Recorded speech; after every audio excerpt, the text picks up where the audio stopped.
Does it help FPS by hiding belts? There's no yes and no answer to that question because it's too. You can't generalize really. Theoretically, yes, but also no because of the way culling works. And like,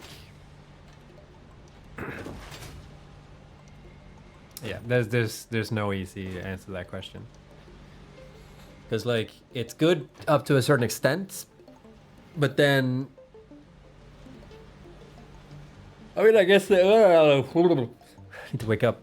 I guess to some degree like it's the better option to try and hide stuff as much as possible. But since not everything is like called based on here's the thing, okay?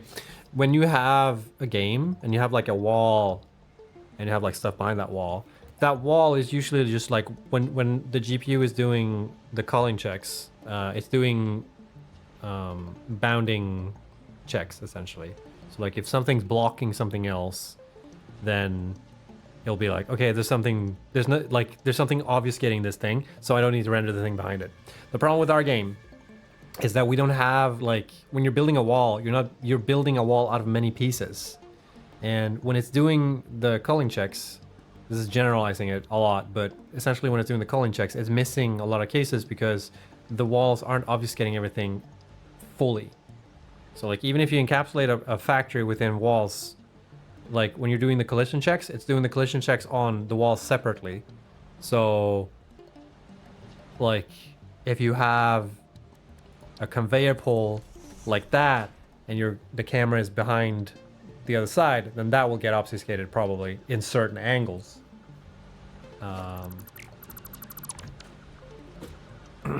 This is overly generalizing it though, because this actually doesn't work that way. It's a bit more complex than that. But that is like I've done tests with this where if you build walls around stuff and then you freeze the frame and you check it, because I think we can do this here. Can I? What's the freeze rendering, right? Oh, actually, I wonder if I can move around still. That might not work on this build, actually.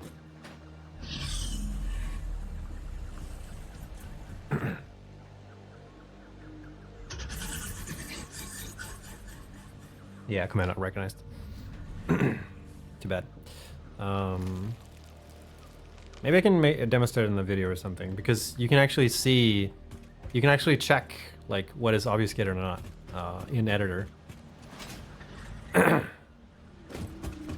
But can't do it in this version, unfortunately.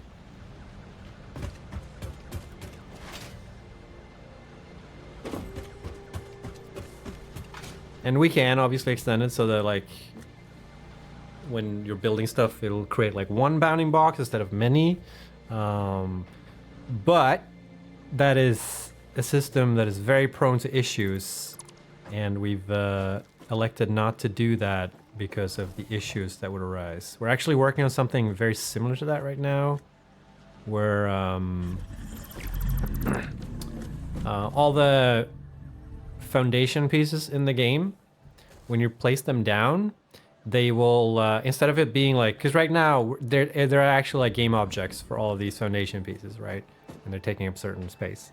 And working on a system right now that instantiates all these building pieces and creates like one big instantiated object. But the problem with that then is you know, if you're doing Frustrum Culling, and you know, if I'm doing Frustrum Culling right now and I'm looking here, it will render the entire thing. As to how it is right now, where if I'm doing Frustrum Culling and I'm looking at like this edge piece here, it won't render any of the other foundation pieces that are like connected to this. So like there are benefits and issues with like going either route. So like if we're going the route where we're instantiating stuff and creating like bigger objects, then we also need to be smart in like how those are culled, so that we don't end up in a situation where, you know, it will always render the entire thing, no matter where you look.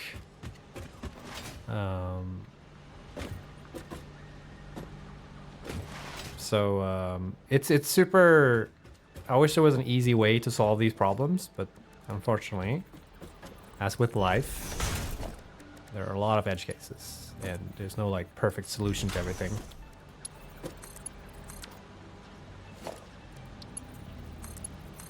Just do both and call it a day. But when do we do which one? You know, like when do we pick whichever? Because it depends not just like how you build, but also where you're looking currently. Like there's no good general solution. Because sometimes you want to do one of them, and sometimes you want to do the other. So like, how do you determine which one you use? That's the hard-earned question right there. You do the correct one at the correct time, easy. You should come work for us.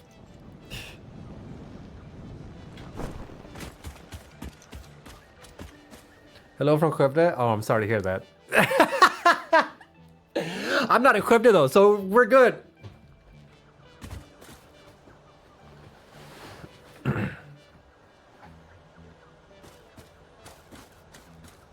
I love how concisely you can explain this concept for non-programmers. I understand the problem, but I could never explain it the way you just. I feel like my explanations are always ass, to be honest. I think there's always a problem when you're trying to describe things, because like here's the problem with the way I describe things. Like maybe that was a good explanation or something for that particular thing, but the way I always feel like whenever I'm describing very technical issues, because I'm also downplaying these, like I'm way oversimplifying some things. Like some things are very hard to explain when you're simplifying them, because when you're simplifying them you can actually confuse people more so than just saying it's difficult, and just try and learn how it works rather than like trying to like simplify it.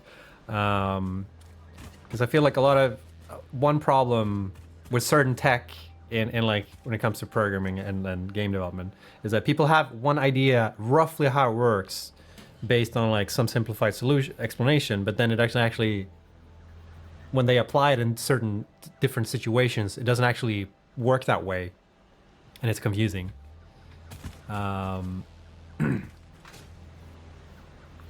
So it's tricky to find the balance there, but I'm glad that explanation was good, at least maybe. What am I doing? I'm just running around like a crazy monkey right now. Right, I wanted to make another floor. At least you're bridging the gap. Yeah, so that's I think that's very important, because if everybody knew how games were made, like if everybody knew like what goes into making stuff work, then I don't think people would complain about certain things that like, oh, I fucking missed it. Like I think people would have a better, oh, I could just done that. I'm so dumb. Oh my god, why didn't I just do that? You know, people would be able to troubleshoot and like understand why things are done in the manner that they are. A lot of times I think when you look at some certain games, they're like, whoa, this studio could do this thing, and then somebody else makes another game, and like they have to do like a completely different rendering solution or something just based on like what type of game they're making. And then people are like, but what if game A could do this but you can't do this? Like that makes you bad. Like you're always making decisions when you're making games, like as to what you can and can't do, and certain solutions don't work with other solutions. It's like so like it's very hard to like apply one use case to a lot of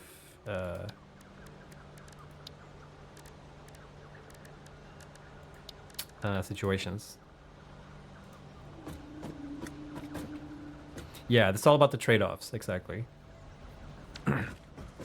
And when you don't understand that there are trade-offs, or what the trade-offs are with different techniques, you know, then it's difficult. Like one example that comes to mind is like how we render shadows in games is a very complicated subject.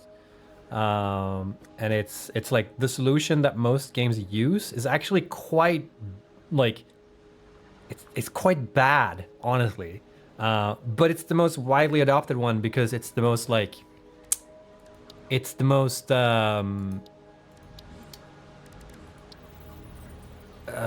the term I'm looking for? Like it's the most it works in most use cases. Like the majority of times it does the job.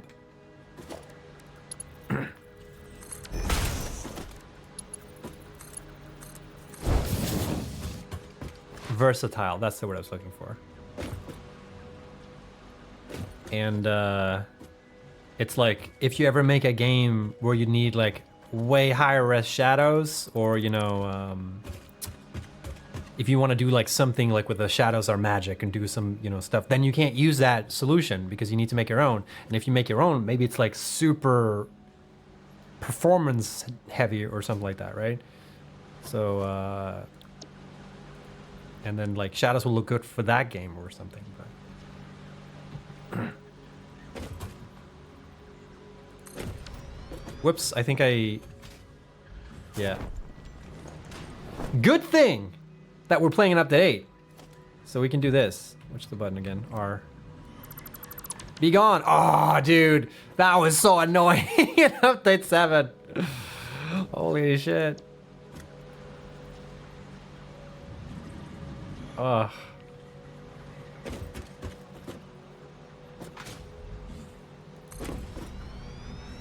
Look at us. Look at us.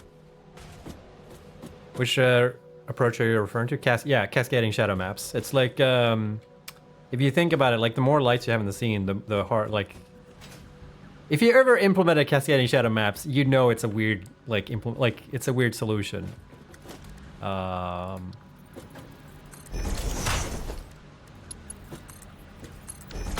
And it's like you have to have a shadow map for every object or every scene or light, I mean.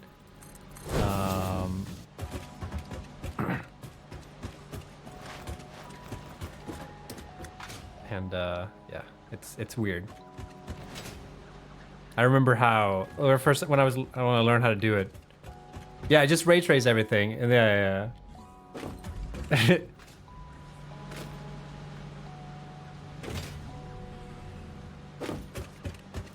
If we ever ray trace the way we thought we were gonna ray trace back in the day, like, because ray tracing the way it works now is not like exactly how we thought it was gonna work, because like it's based on approximations and shit like that, more so than it's not an actual like it's the ray tracing technique, but it's not like actually the algorithm.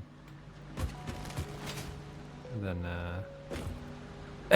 sure, ray tracing is so cheap, but like honestly, that's the sort of I think for the longest time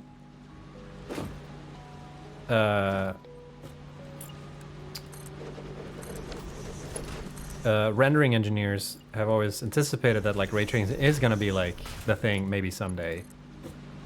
It might also be that we think that's gonna be the case and we end up coming up with something completely different, because that's the interesting thing I think with computer science and like specifically computer graphics, and like the research that goes into that field, is that a lot of the techniques that have been invented to solve like quite complex problems are like they're quite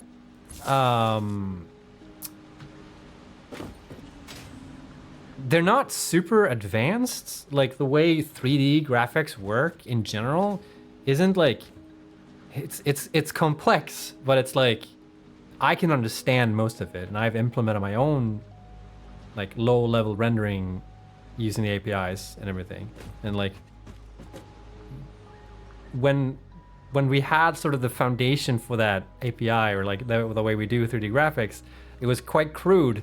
And then as time goes on, we figure out like, oh, this is how I can do that, and then I can do that, and then you just add things on top of each other. So like once you have the knowledge base, you can do really complex stuff. Like the way people can create, it's also partly because of hardware API, but like a lot of the stuff that we can do nowadays were things that technically were possible back in the day, but we just didn't know how to do it. Luminescent solution for multi-light shadows? No. I mean, could be. No, not shadows. Well, no, because you need, yeah. No, Lumen is more like in regards to like shading. Because here's the thing, guys. Shading and like shadow, like shadowing is applied on shading, but shading and like shadows are completely like separate in how they're sort of calculated, sort of. You're applying the shadows after the fact. I wish I could show this. There's because like the most common rendering technique is called deferred shading, and that's where you do everything in like passes. And lighting is actually the last thing you do at the end, and you just apply it on top of everything. So first you just calculate like what the colors of everything should be depending on like where the light sources are coming from, and then you apply the shadows and the lighting on top of that. And that's why it's called deferred shading, because the lighting is deferred to the last pass.